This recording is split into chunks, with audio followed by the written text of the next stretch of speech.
امير هشام دلوقتي بيسأل الكابتن خالد مرتجي ايه اخر تطورات شكواه ضد مرتضى منصور. قال له بالحرف الواحد، قال له تاني يوم ما قدمنا الشكوى اتبعت للمحامي بتاعي وقال له اسحب الشكوى بتاعتك.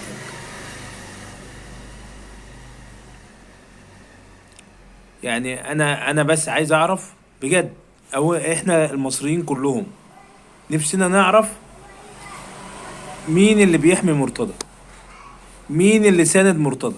بس راجل عليه حكم سجن شهر، لو انا اتحكم عليا بيوم شهر مش هيسيبوني، هينزلوا ياخدوني في وقتها.